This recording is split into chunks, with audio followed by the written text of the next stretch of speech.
Sebelumnya, bismillahirrahmanirrahim. Assalamualaikum warahmatullahi wabarakatuh.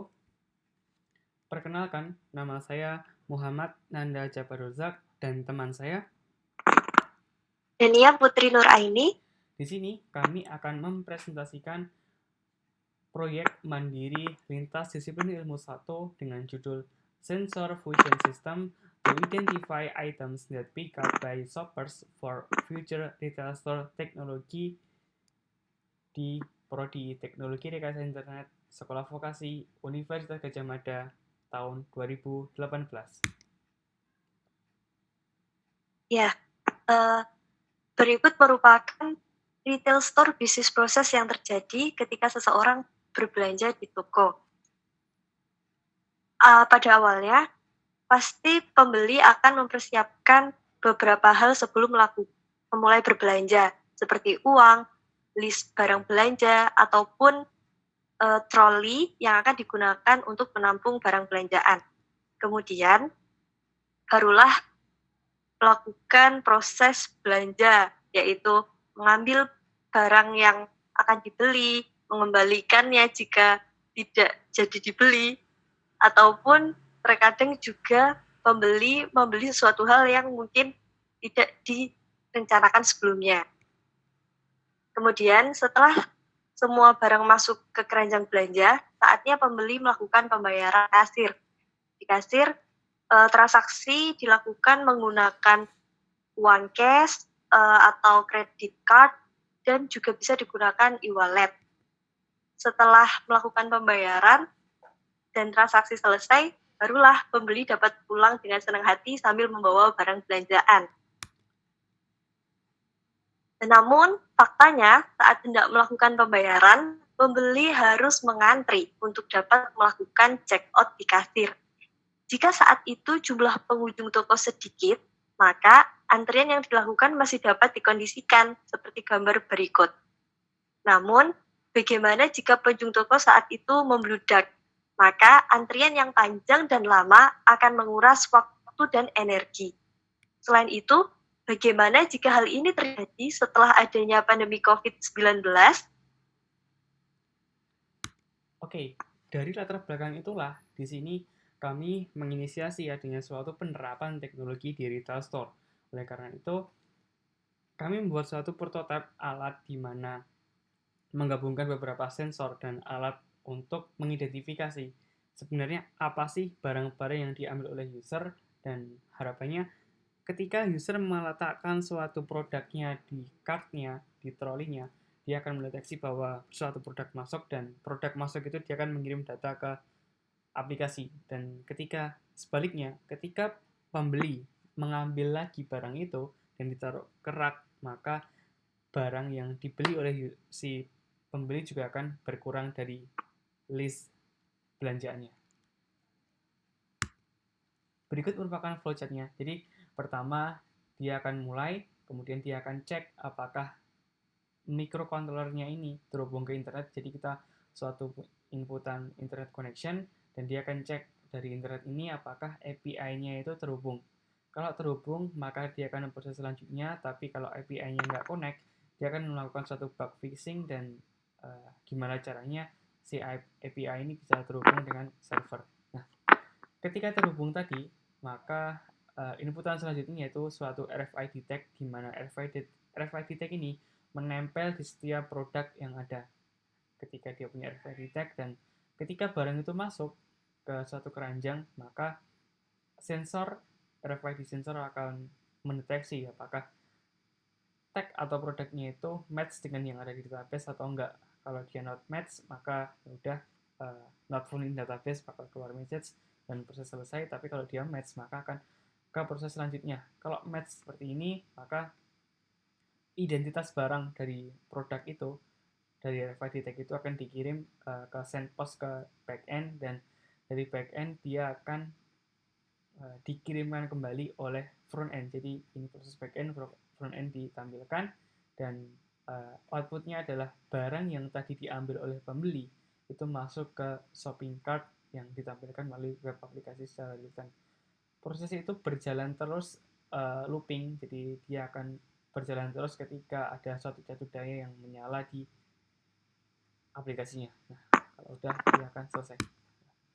Ini merupakan flow-nya, jadi sistem flow-nya ada user masuk ke retail store dan di sini ada NoteMCU, RFID reader, push button yang diletakkan di troli dan ketika ada pembeli mengambil barang dia detek input dan ketika di input dia akan dikirim melalui internet. Nah, ini dikirim ke backend server. Di sini kita menggunakan Django REST Framework dan itu datanya dimasukkan ke database. Setelah itu si front end-nya di sini ada view JavaScript, dia akan melakukan consume API dari backend dan ditampilkan. Nah, kemudian dari backend kemudian menuju front end, akhirnya user bisa mengakses shopping cart-nya dari handphone mereka masing-masing. Nah, di sini prosesnya sangat cepat, ini hanya terjadi dalam waktu 5 detik. Oke. Kemudian untuk membuat prototipe alat ini digunakan hardware berupa NoteMCU ESP8266, RFID reader, RFID tag, LED, push button, dan juga breadboard. Kemudian software yang digunakan ialah Arduino IDE, Vue JavaScript, Django Web Framework, SQL Database, Visual Studio Code, dan juga Postman. Oke. Ini adalah tampilan dari alat kami sebelum dimasukkan ke suatu keranjang, contohnya seperti ini. Di sini ada RFID tag, ada RFID reader, kemudian ada jumper yang menghubungkan antara satu dan yang lain. Ada LED sebagai notifikasi ketika barang berhasil diambil maupun ketika barang diletakkan kembali, dan ada push button sebagai trigger ketika kita ingin mengembalikan barang ke raknya masing-masing. Nah, ini adalah tampilan web aplikasinya dan di sini ini adalah tampilan final dari web aplikasi yang kita gunakan. Oke, langsung saja kita akan masuk ke demo aplikasinya.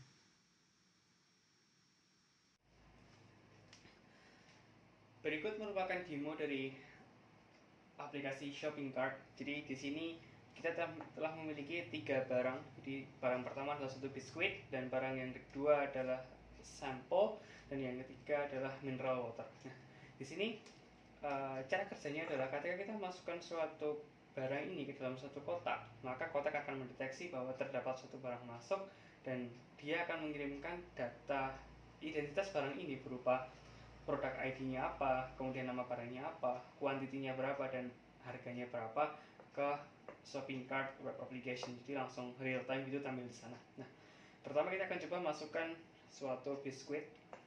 Kita masukkan barangnya ke kotak. Nah, di sini lampu warna biru akan menyala dan secara otomatis barangnya akan masuk ke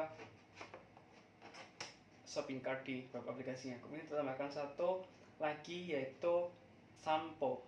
Barangnya sampo kita masukkan. Oke. Nah, langsung otomatis juga masuk ke shopping cart web aplikasinya dan kita masukin lagi yang namanya mineral water. Sama. Oke. Dia langsung masuk juga dan di sini otomatis, jadi dia langsung kedetek nama barangnya apa, harganya berapa, kuantitinya berapa, harganya dan total harganya. Nah, sekarang kita akan coba ketika barangnya ini dikeluarkan oleh si pembeli, maka barangnya akan keluar dari list yang ada dan itu pun juga bakal jumlah total yang harus dibayar juga berkurang. Nah, di sini akan disampaikan oleh teman saya Dania. Saya persilakan.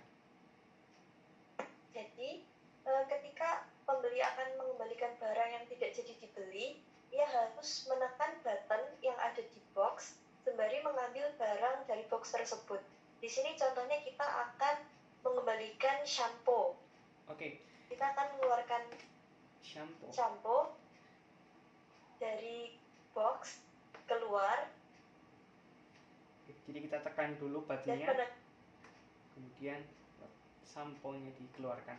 Oke.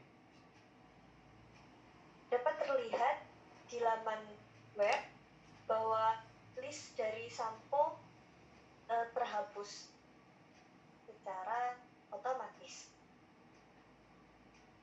Oke, lanjutkan keluarkan barang yang lain. Kemudian mencoba mengeluarkan biskuit. Sembari mengeluarkan biskuit, tekan juga button yang ada di box. Di situ terdapat LED sebagai lampu indikator bahwa proses scanning telah berhasil.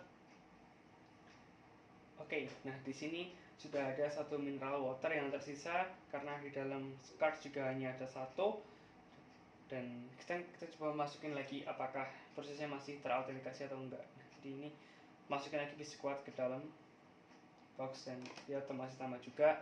Terus kita masukin lagi samponya di dalam dan dia otomatis tambah juga. Nah, berikut merupakan demo dari aplikasi shopping cart.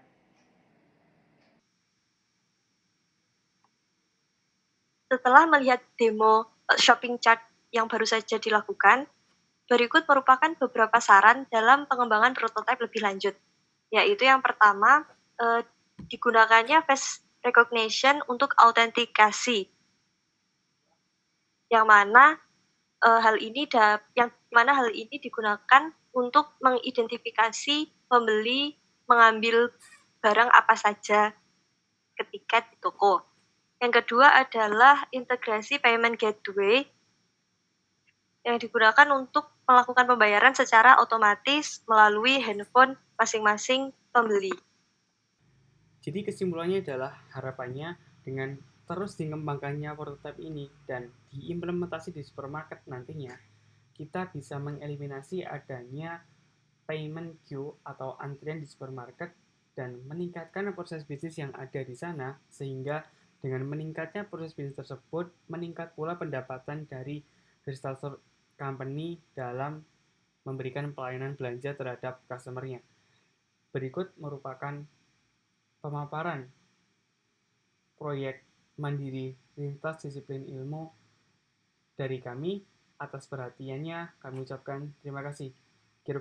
Assalamualaikum warahmatullahi wabarakatuh.